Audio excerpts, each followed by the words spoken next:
Follow Goa News Hub on Instagram, Facebook, and Twitter.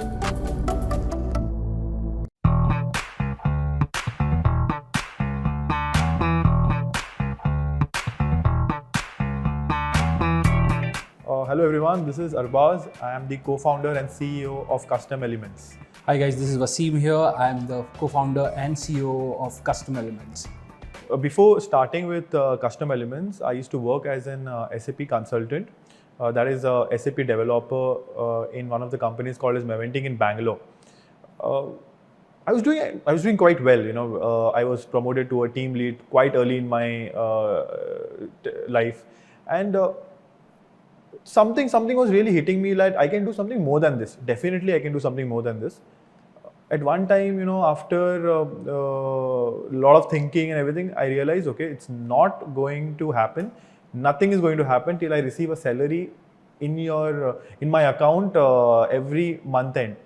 And that is the time one sudden day, I thought, okay, let me do one thing.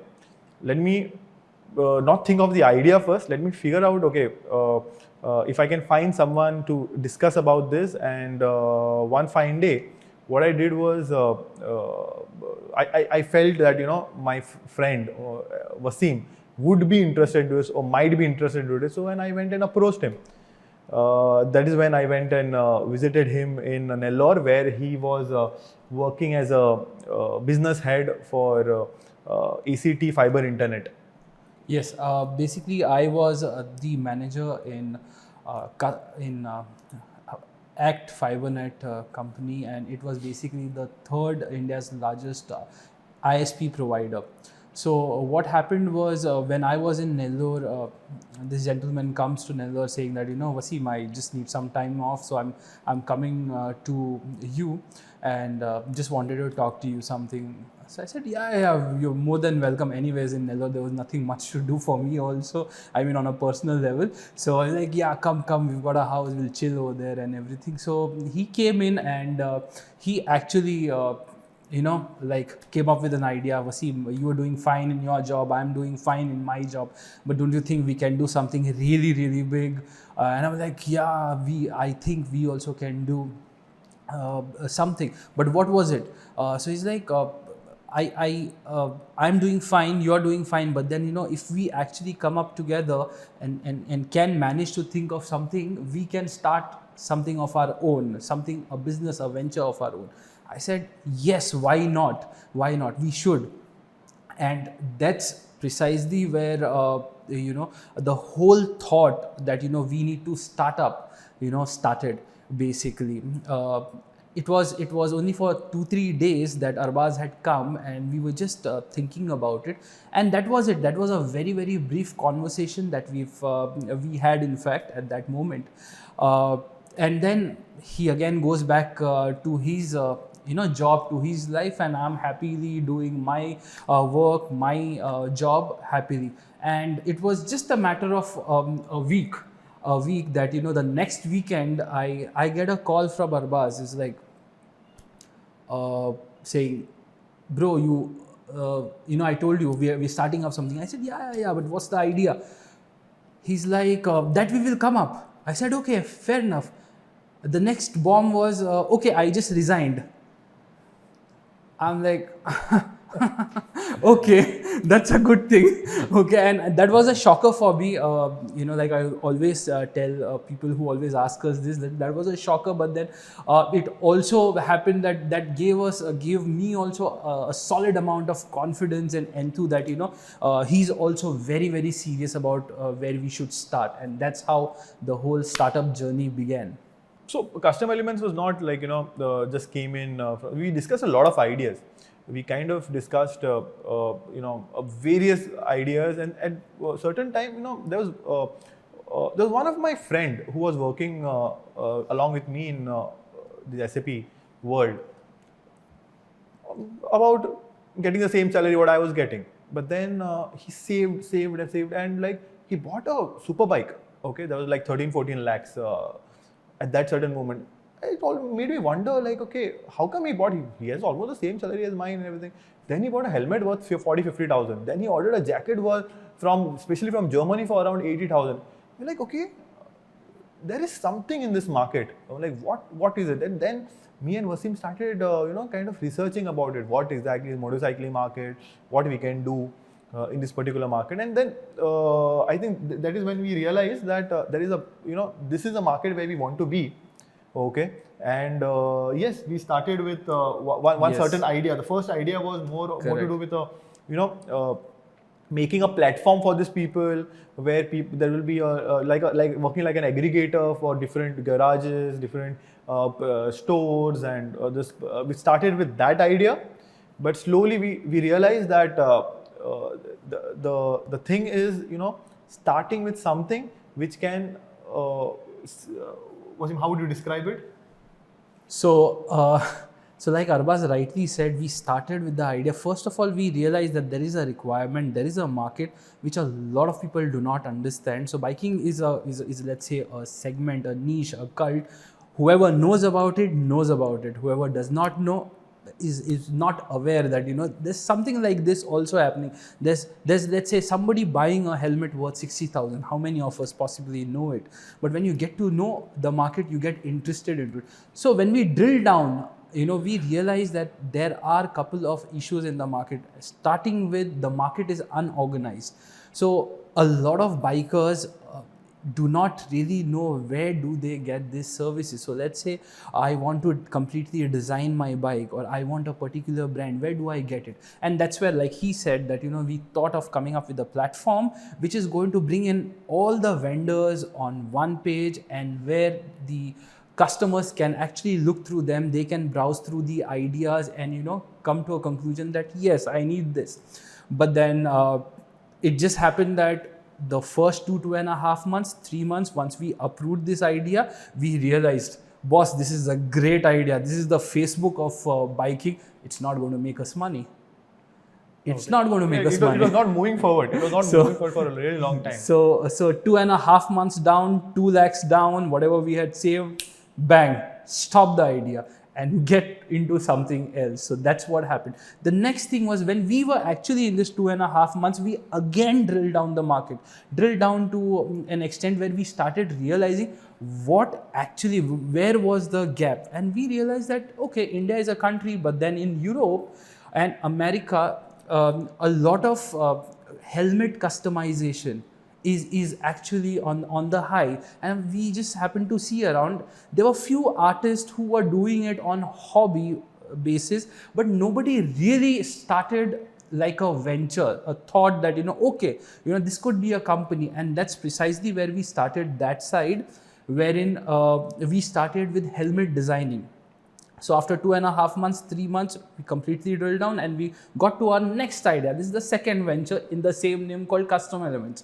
And that's where we started designing helmets. So when we started designing helmets, I think there was a year that we've done that, or a little more than a year we've done that. In fact, we started as there was a big learning over there.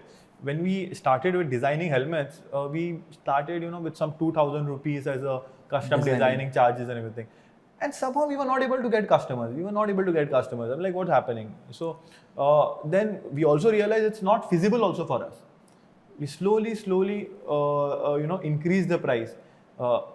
Then slowly it happens in such a way that from 2,000 we reached 8,000, 12,000. Finally, we reached to a point where helmets, just like designing charges, would start from around 25,000. That's right. And well, I would say that when we increase the pricing so high, that is the time when customers started coming to us. So that's like the biggest learning for an engineer and for an MBA graduate.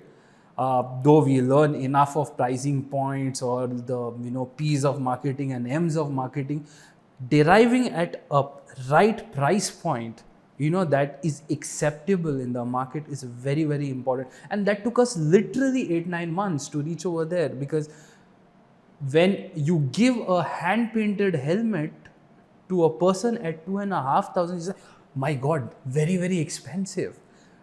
And the same design, if you make it a lot more premium, you're hitting the right target market, wherein he needs exclusivity. He's got the money, he needs exclusivity now, and he's okay paying for that kind of an art. So we tell a person that you've got a bike worth 64 lakhs and he comes to us and like, I want to design a helmet. And we say, yes, why not? We can design a helmet. And that was actually a turning point where I remember that we had thought, so I'll tell you the story. There was this guy who had bought one bike for 64 lakh rupees. It was only India's bike, MV Agusta F4RC. F4RC. That was only one allowed for India, and he had purchased it. So he came to us and he said that, I want to design a helmet, but remember something, it should be only for me. I want something really exclusive. We were like, wow, first big, really, really big customer. And that's where we started designing for him. And then the first thing after designing we discussed is what should we quote him. And I remember talking about it, and then we came to a consensus that 12,000 is what we should quote. And that was a big thing for us. 12,000 rupees is a big thing. But when I was talking to him, I realized that people buy this art or anything which is exclusive because they want to be different, and they are certainly ready to make the payment for it or pay for it. And we quoted him at the end around 25,000 rupees. 27,000 rupees. And he was absolutely happy to pay for it. And that was the time we saw that, okay, this is the right pricing for it. You cannot come below this. So that's where we started actually growing, and we technically became one of India's most premium designing house for motorcycling. So this continued for some time in the year 2019. Yeah, so I mean, again, this was again a great learning that we designed few helmets, then we designed few bikes. We designed the Venom Buza, if you have seen. We designed the Warrior Buza. So we designed some the bikes and helmets. It was giving us quite a fame, but what it was not giving was feasibility, and it was not giving us the chance to grow at a very fast pace, because it was extremely dependent on artists. Okay, like one artist could do max to max 1 or 2 bikes or 3 bikes max in a month. That would not be scalable, and that hit us hard. That hit us hard, because at the end of 2018, we started this company in February 2017, and towards the end of 2018, we were completely broke. Like we finished everything in our account, and we're like, now what? We don't have negative. Yes. So that hit us hard at that moment. But yes, like every entrepreneur should have it in them. We did not give up. We realized that another big opportunity at that moment. So from the circles we traveled to squares, and now from squares we travel to triangles. So at that moment we realized that, okay, one opportunity which is there in the market is e-commerce of this motorcycle accessories and riding gear. There is not a single player in the market who is doing it right. Okay, there are these biggies like Flipkart, Amazon, but they're not focusing on niche markets. And that is a moment, that really clicked. And we started with e-commerce of motorcycle accessories and riding gear called www.customelements.in. Right. I think the premise of this particular idea was that we were now 2 years old in this particular industry, and we started realizing that there are a lot of questions, a lot of queries that a lot of customers are asking us about products, about this product, premium products. Let's say you will definitely not purchase a helmet worth 20,000 or 30,000 without confirming if it is right for you. You will not go for, let's say, a Bluetooth system for your helmet worth 18,000, 25,000 without consulting. And a lot of people, just because we were in the biking circle, started asking us questions, and I think we started doing research and we started answering them. Okay, this was the first learning that we got to know that a lot of information is missing in this market. A lot of people are craving for this kind of an information. The next thing is, a lot of these questions were coming to us from tier 2 or tier 3 cities or smaller places where all these bikers are really, really beginning to brew up. There are super bikes in villages in tier 3, tier 2 cities, and they did not have this many stores over there where they can actually go and buy these stuff, original stuff. So they wanted somebody, and I think that was a bang on move. We realized that situation and we realized that problem, and we hit it. And this time we hit it really hard with all the focus and a lot of speed at that moment in 2019, I believe. And yes, so that actually gave the rise to Custom Elements website. Correct. And well, today we are one of the most visited motorcycle accessories website in India. That's right. With one of the largest collections, and the top brands like Dainese, AGV, Alpine Stars, Puig, all top brands. You name it, and it's there on customelements.in. The latest being the Royal Enfield complete Yes. accessories and riding gear, lineup is on the website now. Yes.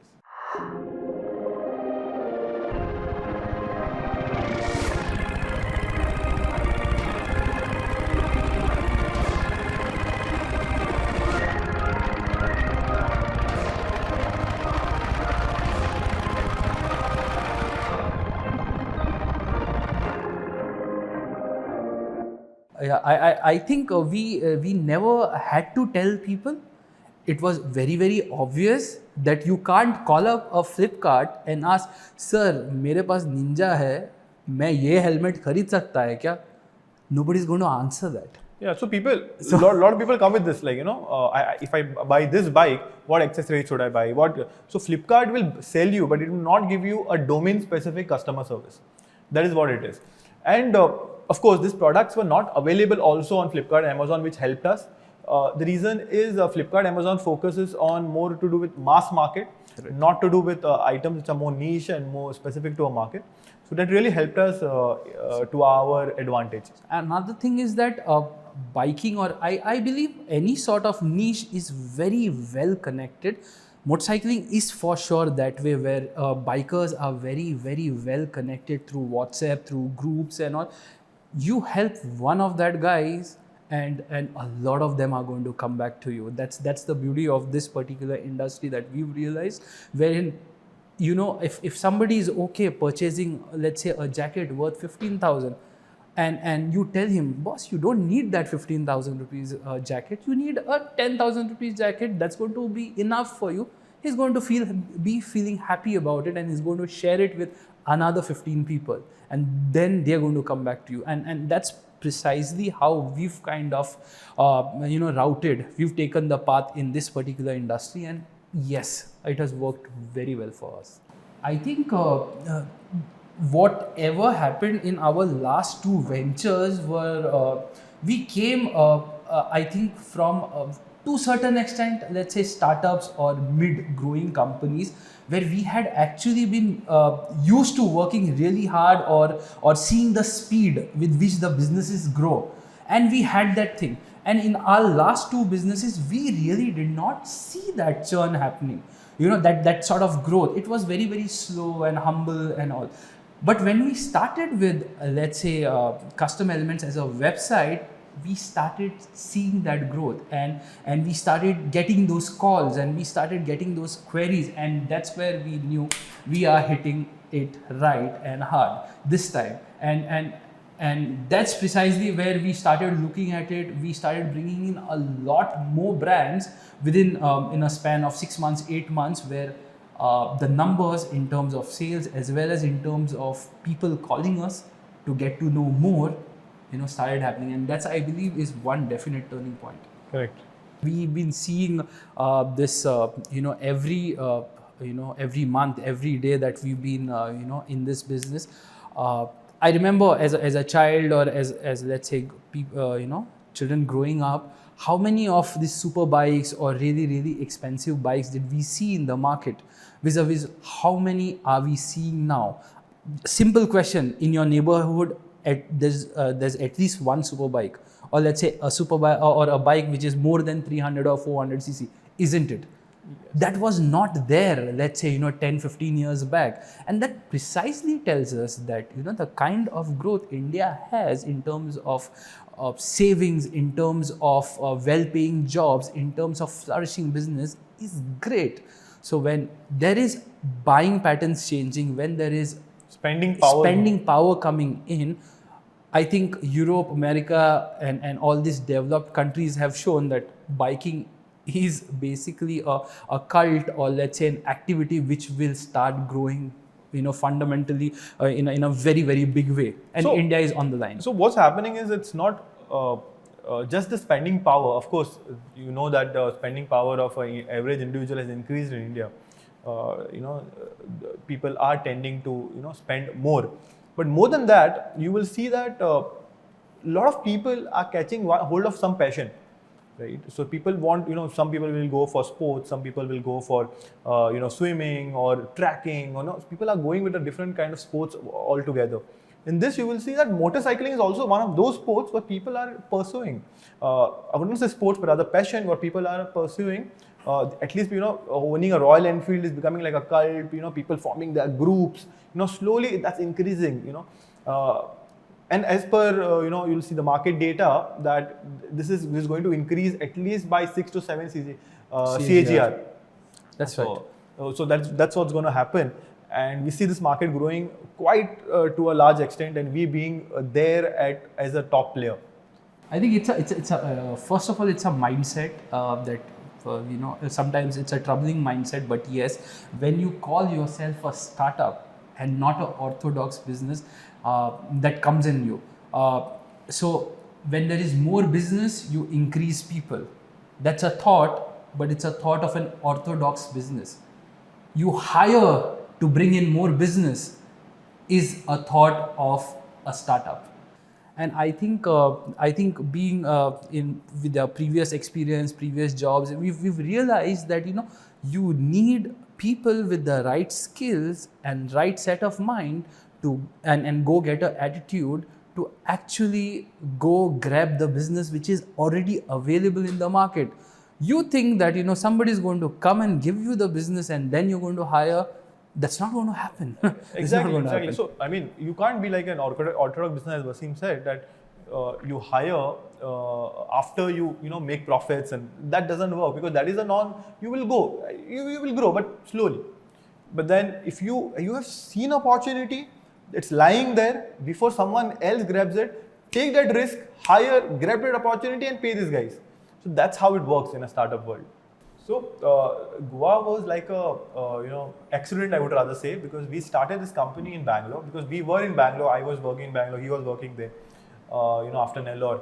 So the idea was Bangalore. We in fact the company was in Bangalore for 3 years.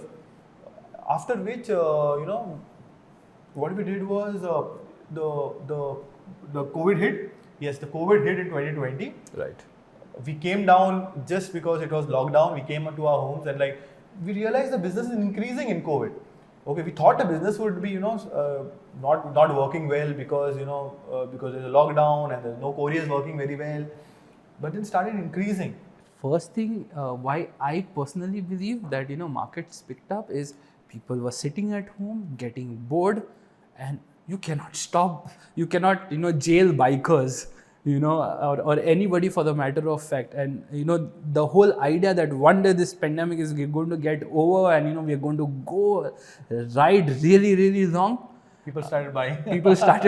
So that's what actually happened, So people for that 1 month, the first lockdown, that 15 days and 1 month, which was extended to, people were really bugged. And then it was extended to the second month also. They're like, okay, now we will buy stuff and keep. And the moment lockdown gets over, we're going to hit the roads. And yes, that is what actually happened. And because physical stores were closed, they could not go there and buy, right? At that moment, we realized, okay, now we can't wait to go to Bangalore once Bangalore opens up and then start restart everything. So rather we said, okay, one employee who was working with us, we told her to work from Bangalore, and we came to FIRE. Okay, let's sit here and start working like a co-working space. Because I was quite surprised when I googled. I figured out, okay, there is a co-working space here. Okay, called FIRE. I came. I saw the place. We really liked the place. Yeah. And then slowly, it just happened that we needed a couple of resources, because, as we said, we could not let the opportunity miss. We hired a couple of resources, and slowly we hired around 8-10 resources here in FIRE. And Goa became a bigger office. But we were quite astonished to see fire, because coming from Bangalore, and it's been 10 years that we were always in Bangalore, and we had seen co-working spaces over there, and when we actually hit fire, I was like, wow, this is solid standard office where you would like to work, talent is going to like to work, and you can call people for meetings and everything, and this is awesome. And that's why fire happened. Yeah, and also since our business is online, where you don't really need to be at the place where business is happening, we could work from anywhere, right? So only once in a while, we go visit our suppliers, talk to them and all that stuff. But otherwise, everything operates from here. Though the majority of business, the customers are not from Goa, but majority comes from all over India, across the states. We are still able to operate here from Goa. One thing is very, very important. Like I said, biking is a closely knitted niche group. Thankfully, fortunately, we were in good books of, let's say, biking world. Bikers, they had bought earlier. So biking is nothing like he's going to buy once from you and he's going to that's the life cycle. That doesn't happen. Biking, we have got a solid return rate. So a lot of customers knew us very well. We had thankfully good reviews on Google and on social media. So people had that confidence, and the moment people bought anything or took the chance, we would upfront call a customer and say that you really know what's happening. We have the product, but we cannot ship it to you. But the moment the lockdown is over, we are going to directly ship this particular thing, the first thing. And they're like, okay, anyways, I'm also not moving anywhere. So ship me the moment you can ship it. And it was just fine, and the market accepted us that way. Yeah, I think maybe just 10% of the customers or something might have cancelled the order, but most of the guys agreed, and then we were immediately able to ship it post that. Yeah. Correct. My message to all the people who are looking to start up is, take that leap of faith. Do not hesitate to take that first step, because till you try, till you experiment, you're not going to work. And what if it fails? You can just go with some other idea. It's not you who are failing; it's the idea what's failed. So you can take the next leap of faith. Please understand that you choosing a path. Okay, there's nothing better or nothing worse. So let's say a job is bad or a business is great. It's nothing like that. It's a path that you've chosen for yourself. But if you've chosen it, stay along for it for a bit. Okay, so if you think that business is where you want to go, or startup is what you want to hit, then make up your mind completely for it. Take a deep breath and go for it, like Arbaaz said, and hold your ground. Hold your ground for some time. You will face a lot of issues, but isn't that what we've signed up for? Isn't that what we really thought, that we will fail for some time, but then we need to continuously grow? And that is precisely what businessmen do, what startup owners do. We take that much risk. Do not hesitate. Take that leap of faith and go ahead. And yes, start up.